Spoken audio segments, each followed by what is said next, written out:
After my husband gave his mother a key to our home and helped her destroy my life, I exposed their lies with the police at my doorstep. When I opened my front door, I didn't notice the strewn documents or the toppled furniture right away.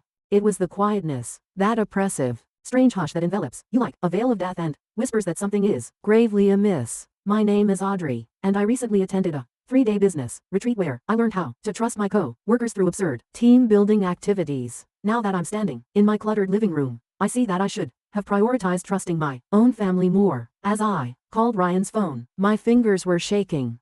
Voicemail's recognizable click is heard after 1 or 2 rings. Naturally, my beloved husband was most likely at his mother's place, acting as though he had no idea why his wife had called. Ryan, someone broke into the house. The safe is open. Call me back immediately. I cataloged the damage as I wandered through the wreckage of my home. The couch cushions were cut open, drawers were pulled out and emptied, and picture frames were placed face down. However, they hadn't been searching for cash or valuables. This was personal. No, my grandmother's letters, the only remnants of her that I still possessed, were the first thing they targeted. It buzzed on my phone. Not Ryan. Evan at work. He inquired, "How's the drive back?" "Someone broke into my house," I said, shaking my voice. "The safe, they knew the combination. Jesus, are you okay? Do you need me to come over?" I tossed away a ripped magazine and said, "No, I know exactly who did this. Helen's fingerprints are all over this mess. She's been trying to get those letters for months." "Your mother-in-law? Why would she?" I arrived at the kitchen, where all the cabinets were empty, and said, "Because she can't stand that Ryan married someone who won't bow to her every whim. Prove my grandmother's family wronged hers decades ago. Some ancient real estate dispute she won't let die." When Evan said, "Call the police," that my mother-in-law used, gave her to steal. Sister-in-law probably helped because she's bitter about her divorce and wants to hurt someone. Sounded empty.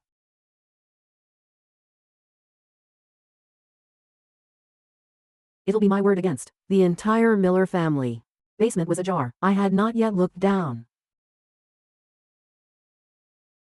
What else they took?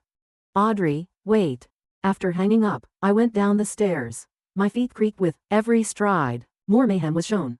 Basement light flicked on. However, I noticed a tiny piece of paper stuck behind a toppled box. I managed to liberate it from the hardware store. Once more. Before I could say anything, he inquired, "Where are you?" "At Mom's." "Audrey, I can explain. Did you give her a key?" "She just wanted to look for while you were away." I didn't think. You never do think when it comes to her. Around the receipt left of my grandmother, Ryan, the only things that were truly mine. "We can talk about this when I get home." Enough to pierce front of everyone. "Tell your mother to prepare for war." After hanging up, surrounded by the ruins of faith, like everyone. Authority, however, they were unaware of what they. Sometimes the opponent, who knows how to hit. Who hits first? My skin crawled when I saw Helen's immaculate living, while my house was in ruins across its proper place. Not even a cushion. Helen's interpretation of reality was depicted through the carefully chosen family images on her. The story of Ryan and Chloe's early years. There aren't any photos of my wedding day in them.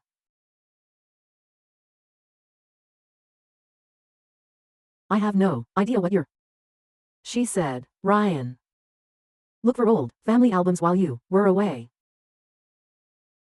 With her arms folded and her wedding ring noticeably, Chloe sat next to her mother. As usual, I put the hardware store on the. "Funny how you needed a new key made 3 days ago. Planning ahead?" Ryan shifted in his seat and said, "Maybe we should all calm down." Helen's immaculately, fingers encircling her teacup. "Just like we were calm last Christmas when you went through my phone while I was sleeping. Or last month when you showed up on me." When Helen said, "I worry about my son. Someone needs to look out My throat ached. From the broken glass. Or yours. From the start. Chloe's eyes shone as she leaned forward. You never understood our family. Of yours, those letters, belong to my grandmother. Letters that family cheated ours 60 years ago. Helen's mask broke. That property should have been ours. Exactly what? When Ryan warned. But it was too late. Slowly. Places I stood up. Say you. Them? Helen's face suddenly. Have no proof. With my hand hovering over the record button, I took out my phone and said, "You're right, but I will." Ryan, are you coming home or staying? His mother, then at me, constantly conflicted. I think maybe we all cool off. I paused too. Before making my way. Wrong answer. You know. What's funny? Those letters you stole? They're not even the originals. Just copies I kept as decoys. Always keep what matters. Most were manipulative. People can't reach it. The clatter of Helen's teacup against its saucer was heard. You're lying. I asked. Am I? Guess you'll have to wonder about that, along with what else I might have hidden away. I looked into Ryan's eyes. Don't bother coming home tonight, or maybe ever. He started to get up, but Chloe grabbed his arm and said, Audrey. She's just trying to. Like always, I left Helen's well-organized world behind and made my way to my car. I held the steering wheel. But not because of terror, as I had previously stated. Because they had been kept in a safety deposit box ever since. And seen Helen's hunger when Grandma's letters were brought up during the wedding. It buzzed on my phone. Evan once more, he inquired. They fell for the. Admitted it. I started the engine. For you, remember that security system you installed at your lake house? The one with the hidden cameras? They want to go through my things. In the act next time, as I backed away, I noticed Helen's house become smaller in my rearview mirror. Thank you for being the one who actually listens. Always. But Audrey. People like that, they're most dangerous when they're cornered, with plans already racing through my head. I hung up the phone. Helen believed she knew about me. She understood me well. She had overlooked one important fact. Her influence everyone for 3 years. It was time to apply the principles I had acquired from the greatest. Typical location, the coffee shop across from Helen's preferred hairdresser, offered me the ideal view. After 2 hours of observing, Evan moved into the seat. Pushed a brand new cup in my direction. His words, the cameras are set up, motion sensors. Everything feeding directly to your phone. But are you sure about this? I gestured to the window of the salon, where Helen and Chloe were sitting, receiving their weekly manicures. I hit the play button on my phone and said, listen, during our confrontation, the bug I had placed in Helen's handbag allowed me to hear their voice as well. Helen was stating, we need those original letters. That safety deposit box has to be at her bank downtown. Ryan says she's been going through their financial records, said Chloe. Probably planning to divorce him and take everything. She yelled over my dead body. Helen, I didn't spend 30 years building this family's reputation to have her destroy it. We're going back to the house tomorrow while she's at work. There has to be something we can use against her. I put an end to the recording. Still think I'm paranoid. Evan's expression stiffened. We should take this to the police and tell them? I put my hands around the steaming cup and said that my mother-in-law is planning to rob me. They'll say it's a family matter. Besides, I want more than just stopping them. I want them to face consequences for once in their privileged lives. It buzzed on my phone. Ryan, I'm calling once more. For the 3rd time today. I turned it down. He's been sleeping at their house, I said. Probably plotting with them, trying to figure out where the originals are. Or maybe he's worried about you. My coffee tasted unpleasant, so I said, then he should have worried before giving them a key to our house. Before choosing them over me again. Ryan texted, come home, please, we must speak. Home, I whispered, like that means anything anymore. Evan bent over. Audrey, I know you're hurt, but the entrance of the salon chimed. Helen and Chloe came out, with shiny new manicures. Helen stopped and stared straight into the coffee shop window as they made their way to her Mercedes. I remained motionless, unable to breathe. Her mouth formed the sly smirk I had come to despise. She was aware that I was observing. I said, "Time to go," and suddenly stood up. "They'll be at my house tomorrow at 10 o'clock, according to their usual schedule. That's when we'll catch them." Evan's eyebrows went up. "I thought you wanted to handle this yourself." "I did. I do." My hands trembling a little. "I can't face them alone anymore. I need someone in my corner, always." He lightly touched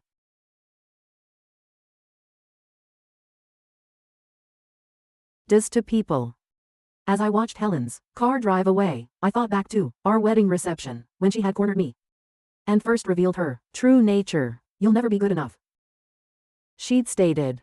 One day, I informed Evan, "This isn't about retaliation, it's about justice, and maybe saving Ryan from them, even if he doesn't want to be saved." Once more, my phone buzzed. A message from an unidentified number. My blood froze. "Found something interesting in your grandmother's old law firm records. Tomorrow noon, Riverside Park. Come alone, or Ryan learns." The Anderson case. Evan saw my face. "What's wrong?" With my thoughts racing. My grandmother's greatest regret. To her grave, and the true cause of Helen's animosity toward Anderson case. "Nothing," I pretended. "I should go prepare." 3 years ago kept repeating in my mind as I made car. Ryan will understand it one day. Perhaps she was correct. Perhaps he would tomorrow. Perhaps it was time for him to do so. At lunchtime, Riverside Park appeared different, somehow cooler, holding a manila envelope containing ammunition for whatever was playing. I sat on a bench. The case files of Anderson. Decades ago, my grandma had sealed them away. In my hands now, they were a weapon. A shadow landed on my lap. Not Helen. Ryan. My mother told me everything. He claimed. He sat next to me, keeping a safe distance from me. About the Anderson case. About what your grandmother did to our family. It felt like a heavier envelope. Did she tell you how your grandfather tried to blackmail mine? How he threatened to destroy their law firm unless they gave him that property? That's not. He paused. Face rubbing. "She said you'd try to twist things, like she twisted you." I looked over at him. "When did you give her Ryan?" His silence was sufficient response. I went on. "The day after our wedding." I was hiding something. That's why you've been checking our bank. Looking for evidence I'm stealing from you. Our family? I laughed. But my voice didn't sound like it. "There is no our family. There's only ever been yours." It buzzed on my phone. Regarding the cameras he had set. Everything was prepared for the trap of tomorrow. All of a sudden though, it felt empty. "She's using you. And you let her, because it's easier than standing up to her. You don't understand." "I understand perfectly." I dropped the envelope on his lap and stood up. "Here. Case files. Proof that your grandfather was the one who committed fraud, not mine. Proof that your mother's been lying all these years." He gazed intently at the envelope. "How did you get them?" "From my grandmother's old partner. Turns out, he's been waiting years for someone to finally expose the truth." I took a step back. "But you know what? Keep them. Burn them. Give them to Helen. I don't care anymore." "Audrey, wait. I filed for divorce yesterday." The words hung like broken glass between us. Ryan's face turned white. "You what?" "Check your email. The papers should arrive today." Now my hands were steady. "I'm done being the villain in Helen's story. Done watching you choose them over me. Done pretending we have a marriage worth saving." He approached me as he rose up and said, "We can fix this. I'll talk to Mother." "That's exactly the problem," I said, stepping back from his contact. "Your first instinct is to run to her. It always will be." Once more, my phone buzzed. This time, "Helen, where are you?"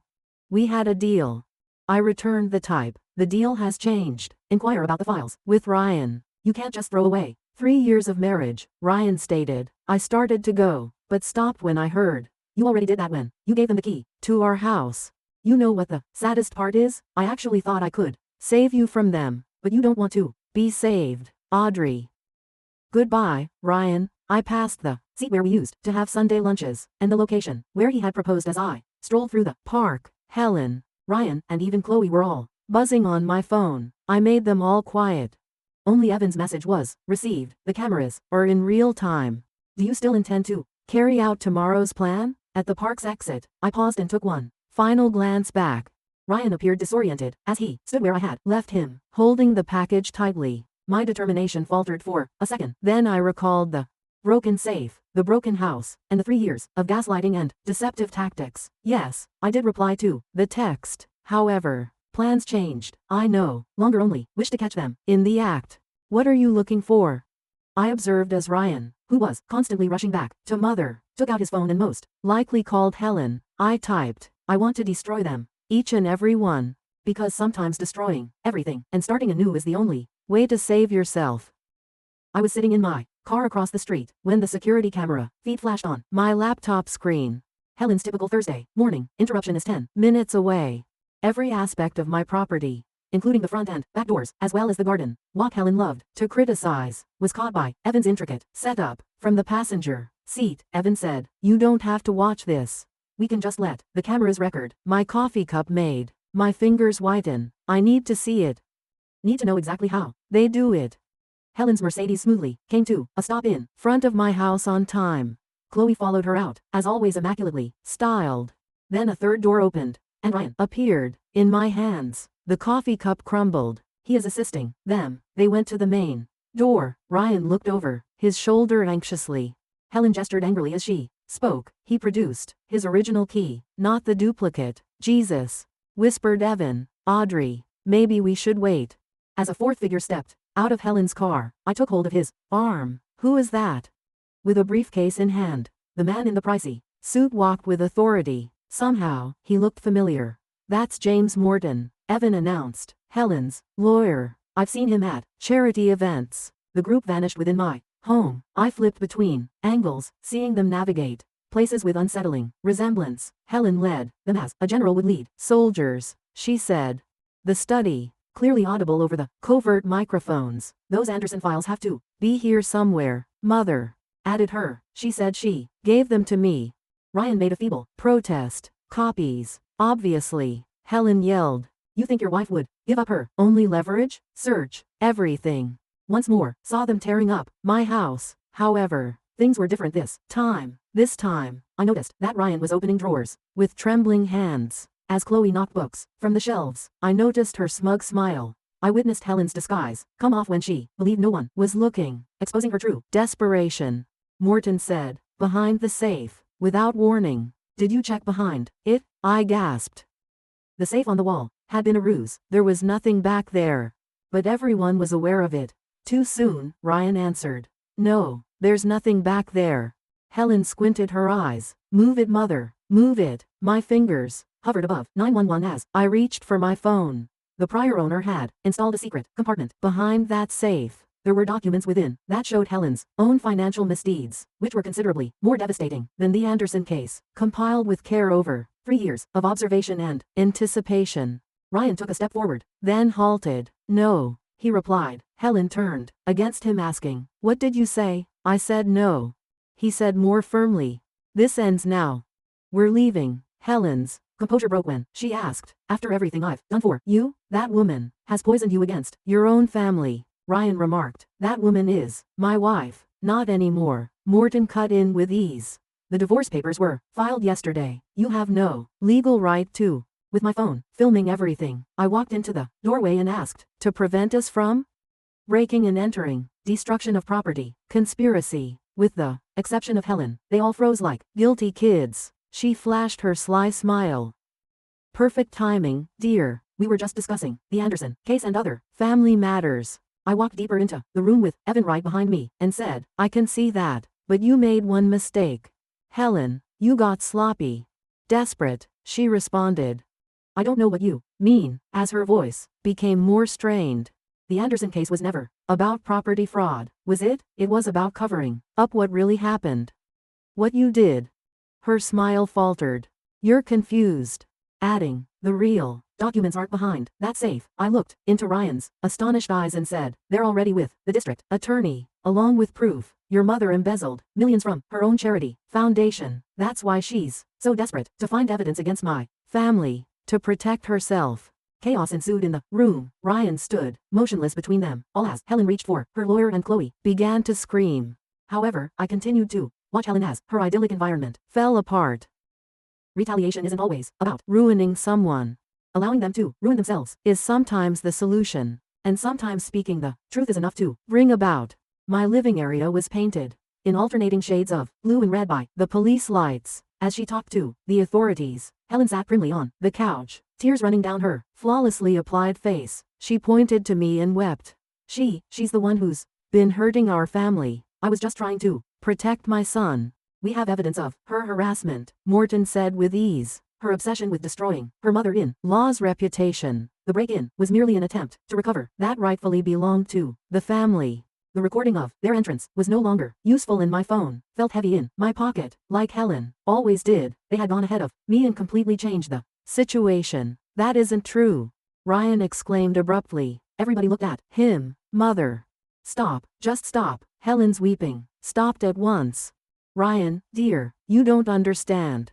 I understand perfectly. He moved away from her and in my direction, but I retreated. Too late, too little. The embezzlement accusations, they're true, aren't they? Asked Ryan. That's why you've been so desperate to destroy Audrey's family's reputation, to cover your tracks. Everything I did was. Helen stated. Her mask fell off entirely. She pointed a finger at me and threatened to destroy everything. That money secured your future, your sister's future, she said. The officers looked at each other. He heard someone talking into his radio. Mrs. Helen Miller, we're going to need you to come down to the station. This is ridiculous. I'm the victim here, she said to Morton, her attorney. Do something. Morton, meanwhile, was already moving in the direction of the entrance. I think our professional relationship has concluded, Helen, given the circumstances. After that, everything occurred pretty fast. As they led her away, Helen wailed and Chloe followed, complaining about loyalty to her family. The evidence I had acquired was being escaped during the confusion. Audrey, said Ryan. Don't, I said, putting my arms over myself as I felt icy. Just don't. I didn't know about the charity money, about any of it. But you knew about the break-ins, the harassment, the lies, and my voice broke. You chose them. Every single time, you chose them. I can fix this? I pointed at our demolished house and said, fix what? My grandmother's letters are still gone. Our marriage is over. Your mother's going to jail. What exactly can you fix? There was Evan in the doorway. Audrey, the detective needs your statement. Ryan grabbed me by the arm as I tried to pursue him. I love you, he shouted frantically. Isn't that worth something? I remembered every touch, every promise, and every instance when I felt like gazed at his hand on my arm. Then I recalled the last time I saw him pick his mother's falsehoods. House, I whispered. Love without trust isn't love, it's just another form of control. He was standing in the ruins of our life together. Waited while filling out more paperwork and asking additional questions. I spent hours. Had discovered proof of Helen's embezzlement, how I had recorded her harassment, and how I had seen my marriage gradually deteriorate due to deceit and manipulation. Later, when I was by myself, in my car. Final letter, not the one Helen had taken, but the authentic one, the one I'd held dear for years. Remember, dear heart, she wrote, sometimes winning means walking away. Sometimes, the greatest victory is in refusing to play their game at all. Ryan again. I turned off the phone and turned on the engine. He was standing in the doorway of what had been our house, looking lost. In the rearview mirror, my heart grieved for a second, but as I drove away, I came to a realization. I had nearly turned into Helen in my attempt to destroy her. Manipulative, control-obsessed. Taking down Helen wasn't. It was in releasing. Cold and long, while waiting for Helen's rough wooden seat while her society pals whispered to one another. They were still in shock. Of their charitable board was being charged with embezzlement 3 weeks after the break-in. with black circles under his eyes. Ryan emerged at the end of the hallway, with her eyes like daggers. Chloe held onto his arm. I pretended to read. His voice was closer than I thought. Audrey, can we talk? I stated. With your lawyer, without raising my gaze. Just sign them. He sat next to me, too near, and said, that's not. Mother wants to make a deal now. I gave him a look. A deal? If you drop the charges, she'll return all. Coffee grinds. Erupted. You don't understand, do you? All that. She is still my mother. Isn't that right? She made. She did in everything. She stole. So I stood, seeking space. Errors? She terrorized me, in my own home, stole millions from her own, and methodically destroyed our marriage. I said, turning heads. Ryan, those aren't errors. They are options. Ryan was beckoned by Helen's smile, but before he could react, the doors of the and Evan hurried in with a manila packet in his hand. Breathing heavily, he replied, I found it in Morton's office. With shaky fingers, I opened the envelope to reveal a single document, a letter from Helen. Wedding, what is that? Did Ryan ask? I looked through the ever threatened to take this whole the break-ins, everything, to make me appear crazy and fixated on the Anderson case. So I looked up as she, accompanied by, I saw genuine fear in Helen's eyes as they fixed themselves on the letter. Where did that come from? She insisted. I held up the letter and said, Helen, you documented everything. Your lawyer isn't as loyal as you. Schemed to ruin me. Aware of your identity, she rushed forward, but the officers stopped her. She said, stop. Mom, Ryan positioned himself between us and said, stop everything I did. Her, Helen said, her face crushed. From where? Ryan's voice broke. From emotion? From a life that is. She never loved you like I do, Helen said. I cut him off. I loved him enough to let him make his own decisions. You loved him enough to make sure he never could. The murmurs surrounding us became more intense. Chloe turned away from her mother, finally realizing the truth she had helped facilitate. Horror is their ideal. Before their own eyes. The arraignment starting. The district attorney waiting nearby. The letter before, turning to Ryan one more time. I did love you, I replied, but love shouldn't hurt like this. Audrey, please, goodbye. Ryan, as Helen was escorted into the courtroom, I turned to leave, her well-planned world crumbling in my wake. My grandmother's former legal partner texted me, saying, I found something in the archives. Your grandmother would be proud. My phone rang. The autumn air outside was crisp and clean, and Evan caught up to me at the bottom of the steps leading to the courthouse. You all right? He inquired. Away from their limbs, I saw them strewn all over the sidewalk. Sincerely, I replied, no, but I will be. Your adversaries isn't the only way to win. Refusing to allow them to ruin you is sometimes the key. And sometimes the best form of retaliation is just to walk held high and let them deal with the fallout from there. In contrast to the suburban gloom I had left behind, the lights of downtown glittered through the window as the final box from my previous life stood unopened on the floor of my new apartment. Helen's carefully constructed reputation was shattered like a dropped teacup, and the society pages were already humming with scandal when Evan texted me about her sentencing. 5 years for embezzlement. Ryan was standing in the hallway with a familiar leather-bound bundle, and I froze when I heard a knock at the door. I recognized the pattern. 3 rapid taps, 1 slow. I said, grandmother's letters. With a constricted throat, he held them out as a peace gift and explained, I found them in mother's study. They were always yours. I took the bundle and traced the tattered edges with my fingers. How is she? He shrugged, saying, angry, bitter. She's in therapy. She claims to be beginning to comprehend certain aspects of our family. Along with you, gaining the ability to stand alone. A painting and easel stood by the window, the canvas half covered in bold strokes of red and gold, something I discovered by mistake, a means to all words couldn't describe. He looked beyond me into the flat. Simply, it helps, I said. Audrey, I don't As I moved away, I said, we both know why it ended. I understand.